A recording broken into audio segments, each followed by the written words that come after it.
ओम गुरुवे नमः। ओम श्री परमात्मने नमः। श्रीमद् भगवद गीता 8वां अध्याय। ओम श्री परमात्मने नमः। 8वां अध्याय। इस प्रकार भगवान के वचनों को न समझकर अर्जुन बोले, हे पुरुषोत्तम, आप जिसका आपने वर्णन किया वह ब्रह्म क्या है, अध्यात्म क्या है, कर्म क्या है और आदिभूत नाम से क्या कहा गया है, आदिदेव नाम से क्या कहा जाता है।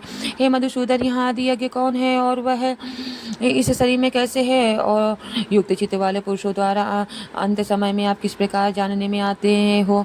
इस प्रकार अर्जुन के प्रश्न करने पर श्री कृष्ण भगवान बोले, हे अर्जुन, ब्रह्म अक्षर अर्थात जिसका कभी नाश नहीं हो, ऐसा सच्चिदानंद घन परमात्मा तो ब्रह्म है और अपना स्वरूप अर्थात जीवात्मा अध्यात्म नाम से कहा जाता है, तथा भूतों के भाव को उत्पन्न करने वाला शास्त्र विहित यज्ञ दान और होम आदि के निमित्त जो द्रव्यादियों का त्याग है वह कर्म नाम से कहा गया है। उत्पत्ति विनाश धर्म वाले सब पदार्थ अधिभूत हैं और हिरण्य में पुरुष आदि देव है। और हे देहधारियों में श्रेष्ठ अर्जुन, इस शरीर में मैं वासुदेव हूँ, विष्णु रूप से अधियज्ञ हूँ।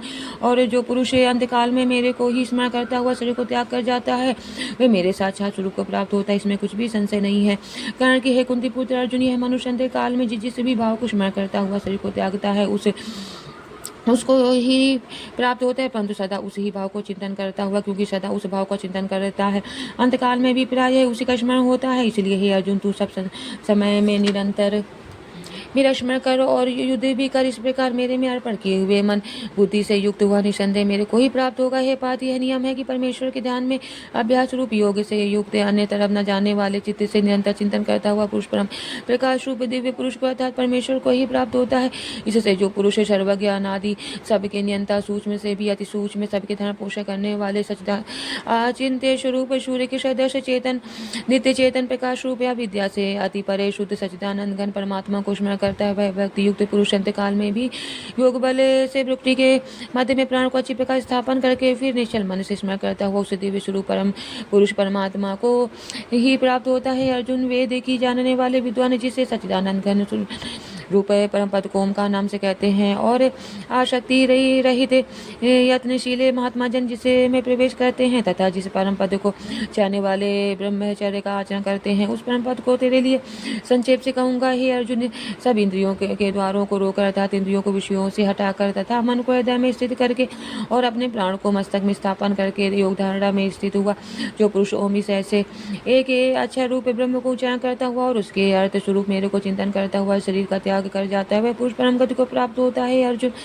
जो पुरुष मेरे में अनन्य चित्त से स्थित हुआ सदा ही निरंतर मेरे को स्मरण करता है, उसे निरंतर मेरे में युक्त हुए योगी के लिए मैं सुलभ हूँ अर्थात सहज ही प्राप्त हो जाता हूँ। परम सिद्ध को प्राप्त हुए ये महात्मा जन मेरे को प्राप्त होकर दुख के स्थान पर क्षरभंगुर पुनर्जन्म को नहीं प्राप्त होते हैं, क्योंकि हे अर्जुन, ब्रह्मलोक से लेकर सब लोग पुनरावर्ती स्वभाव वाले अर्थात जिनको प्राप्त होकर पीछे संसार में आना पड़े ऐसे हैं, परंतु हे कुंती पुत्र, मेरे को प्राप्त होकर उसका पुनर्जन्म नहीं होता है, क्योंकि मैं कालातीत हूँ और ये सब ब्रह्मादिकों के लोग काल करके अवधि वाले होने से अनित्य है। अर्जुन, ब्रह्मा का जो एक दिन है उसको 1000 चौगड़ी युग तक अवधि वाला और रात्रि को भी 1000 चौगड़ी युग तक अवधि वाला जो पुरुष तत्व से जानता है अर्थात काल करके अवधि वाला होने से ब्रह्मलोक को भी अनित्य जानते हैं। वे योगी जन काल के तत्व को जानने वाले, इसलिए वे यह भी जानते हैं कि संपूर्ण दृश्य मात्र भूतगण ब्रह्म के दिन के प्रवेश काल में अव्यक्त से अर्थात ब्रह्म के सूक्ष्म शरीर से उत्पन्न होते हैं और ब्रह्मा की रात्रि के प्रवेश काल में उसे अव्यक्त नामक ब्रह्मा के सूक्ष्म शरीर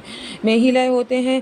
वही यह भूत समता उत्पन्न होकर प्रकृति के वश में हुआ रात्रि के प्रवेश काल में लय होता है और दिन के प्रवेश काल में फिर उत्पन्न होता है। अर्जुन, इस प्रकार ब्रह्मा के 100 वर्ष पूर्ण होने से अपने लोक के सहित ब्रह्मा भी शांत हो जाता है, परंतु उस अव्यक्त से भी अति परे दूसरा अर्थात विलक्षण जो सनातन अव्यक्त भाव है वह सच्चिदानंद घन है, पूर्ण ब्रह्म परमात्मा सब भूतों के नष्ट होने पर भी नहीं नष्ट होता है। वह जो वह अव्यक्त अक्षर है ऐसा कहा गया है, उसी अक्षर नामक अव्यक्त भाव को परम गति कहते हैं तथा जिससे सनातन अव्यक्त भाव को प्राप्त होकर मनुष्य पीछे नहीं आते, वह मेरा परम धाम है। पार्थ, जिस परमात्मा के अंतर्गत सर्वभूत है और जिस सच्चिदानंद घन परमात्मा से यह जो सब जगत परिपूर्ण है वह सनातन अव्यक्त परम पुरुष है, अनन्य भक्ति से प्राप्त होने योग्य है। और हे अर्जुन, जिस काल में शरीर त्याग कर गए हुए योगी जन पीछा न आने वाली गति को और पीछे आने वाली गति को भी प्राप्त होते उस काल को अर्थात मार्ग को कहूँगा।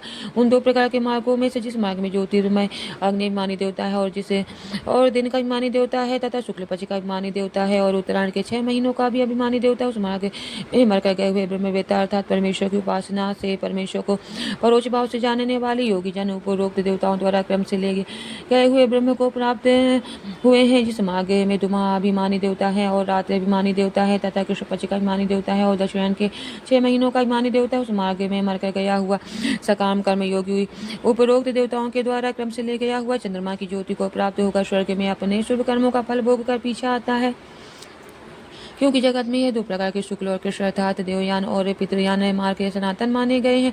इनमें एक के द्वारा गया हुआ पीछा न आने वाली परम गति को प्राप्त होता है और दूसरे द्वारा गया हुआ पीछा आता है अर्थात जन्म मृत्यु को प्राप्त होता है। पार्थ इस प्रकार इन दोनों मार्ग को तत्व से जानता हुआ कोई भी योगी मोहित नहीं होता है अर्थात फिर वह निष्काम भाव से ही साधन करता है, कामनाओं में नहीं फंसता। इस कारण हे अर्जुन, तू सब काल में समत्व बुद्धि रूप योग से युक्त हो अर्थात निरंतर मेरी प्राप्ति के लिए साधन करने वाला हो। क्योंकि योगी पुरुष इस रहस्य को तत्व से जानकर वेदों के पढ़ने में तथा यज्ञ तपोदान आदिकों के करने में जो पूरे फल कहा है उन सबको निसंदेह उल्लंघन कर जाता है और सनातन परम पद को प्राप्त हो जाता है। ओम तत्सदित श्रीमद्भगवद्गीता उपनिषद ब्रह्म विद्यायाम योग शास्त्र श्री कृष्ण अर्जुन संवादे अक्षर ब्रह्म योगो नाम अष्टमोऽध्यायः। हरि ओम तत्सत्, हरि ओम तत्सत्, हरि ओम तत्सत्। श्री कृष्णार्पणमस्तु। हरि शरणम्।